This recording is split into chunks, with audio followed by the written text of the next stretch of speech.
UPSC की तैयारी शुरू करना तो आसान है, लेकिन सबसे पहली मुश्किल उसी समय खड़ी हो जाती है जिस समय आप तैयारी शुरू करते हैं। और यदि इस समस्या का निदान समय रहते नहीं किया जाए तो आपकी पूरी तैयारी खटाई में पड़ सकती है।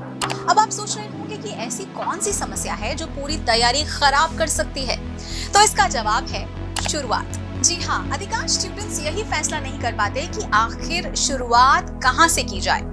लेकिन आपको चिंता करने की बिल्कुल जरूरत नहीं है, क्योंकि हम आपको आज ये बताएंगे कि आपको अपनी तैयारी की शुरुआत किस सब्जेक्ट से करनी चाहिए। नमस्कार, स्वागत है आपका प्रभात एग्जाम के YouTube चैनल पर। ये एक ऐसा प्लेटफॉर्म है जहां आपको मिलती हैं सभी कम्पिटिटिव एग्जाम से जुड़ी महत्वपूर्ण जानकारियां जो आपको किसी भी एग्जाम में सफल होने में काफी मदद कर सकती हैं। अगर आप हमारे YouTube चैनल पर पहली बार आए हैं तो हमें लाइक और सब्सक्राइब जरूर करें और हमारे लेटेस्ट वीडियोस और अपडेट सबसे पहले आप तक पहुंचे, इसके लिए बेल आइकॉन को प्रेस करना ना भूलें।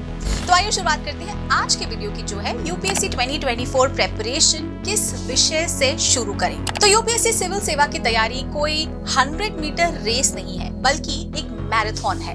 और मैराथन की तरह ही इसमें आपको अपनी स्ट्रैटेजी अलग अलग फेजेस के अनुसार ही बनानी चाहिए। शुरुआत धीमी हो कोई बात नहीं, लेकिन आपके कॉन्फिडेंस में कमी नहीं होनी चाहिए।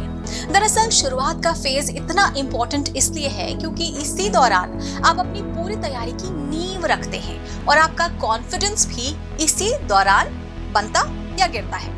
इसलिए आपको शुरुआत ऐसे विषय से करनी चाहिए जो कंपैरेटिवली आसान हो। अब यूपीएससी की परीक्षा में 9 सब्जेक्ट्स हैं: history, geography, polity, economics, environment, science and technology, internal security, international relations, ethics. अब इनमें से देखा जाए तो हिस्ट्री और पॉलिटी 2 ऐसे विषय हैं जो अपेक्षाकृत आसान माने जाते हैं और इनका सिलेबस भी हर साल एक ही तरह रहता है। इसीलिए हमारी सलाह यही है कि आपको अपनी तैयारी की शुरुआत पॉलिटी से करनी चाहिए। ये एक बहुत ही मजेदार विषय है और यदि आप इसे एक बार अच्छी तरह से समझ लेते हैं तो आपको हमारे देश की विधायिका, कार्यपालिका और न्यायपालिका के कामकाज को समझने में भी मदद मिलेगी। आए दिन आपको पॉलिटी से संबंधित खबरें अखबारों में पढ़ने को मिल जाएंगी। यदि आपने पॉलिटी को नहीं समझा है तो इन खबरों के बारीकियों को समझने में भी आपको दिक्कत हो सकती है। और इस विषय के साथ शुरुआत करने का एक एडवांटेज और भी है कि इसकी बढ़िया तैयारी आप सिर्फ एनसीईआरटी या लक्ष्मीकांत की किताब से कर सकते हैं।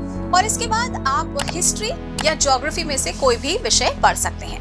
जहां सिलेबस का सवाल है तो इतिहास का सिलेबस थोड़ा लंबा जरूर है, लेकिन यदि आप क्रोनोलॉजिकल ऑर्डर में टॉपिक्स को पढ़ेंगे तो आप बड़ी आसानी से इसे पूरा कर लेंगे। इसके बाद बारी आती है ज्योग्राफी की। ये भी एक बहुत ही इंटरेस्टिंग सब्जेक्ट है, लेकिन इसे समझने के लिए आपको थोड़ी ज्यादा मेहनत करनी पड़ेगी। ज्योग्राफी को समझने का सबसे अच्छा तरीका है कि किताबों को मैप्स और एटलस के रेफरेंस से पढ़ा जाए। आपको एक और बात ध्यान में रखनी चाहिए कि ज्योग्राफी से परीक्षा में जितने भी सवाल पूछे जाते हैं उनमें से अधिकांश को करंट अफेयर्स के साथ जोड़कर पूछा जाता है। जैसे अभी तुर्की और सीरिया में एक भयानक भूकंप आया था, तो हो सकता है कि परीक्षा में सवाल पूछ लिया जाए कि किन प्लेट्स की हलचल से इन जगहों पर भूकंप आया था। अब इसके बाद आप इकोनॉमी में प्रवेश कर सकते हैं। ये एक ऑफ कोर्स डायनामिक सब्जेक्ट है और इसके सवाल अक्सर करंट अफेयर्स के साथ जोड़कर बनाए जाते हैं। लेकिन यदि आप इस विषय के बेसिक्स को नहीं समझेंगे तो आप इसके सवाल बिल्कुल हल नहीं कर पाएंगे। इसलिए आपको इस विषय की तैयारी बहुत गंभीरता से करनी चाहिए।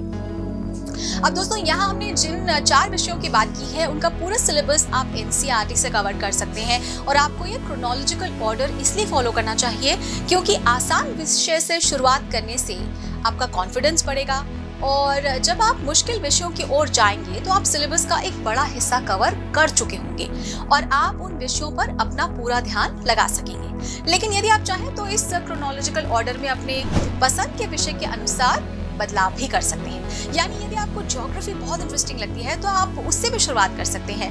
हाँ, कोशिश यही कीजिए कि आप इन 4 विषयों को सबसे पहले कवर कर लें। तो दोस्तों, अगर आपको हमारा ये वीडियो पसंद आया हो तो अपने फ्रेंड्स के साथ भी इसे जरूर शेयर करें। और अगर आपके पास हमारे लिए कोई सवाल है, सजेशन है, आप हमसे कुछ पूछना चाहते हैं तो कमेंट बॉक्स में लिखकर हमें जरूर बता दें। तो जल्द ही आपसे फिर मुलाकात होगी एक नए टॉपिक पर, एक नए वीडियो के साथ। देखते रहिए प्रभात एग्जाम। नमस्कार।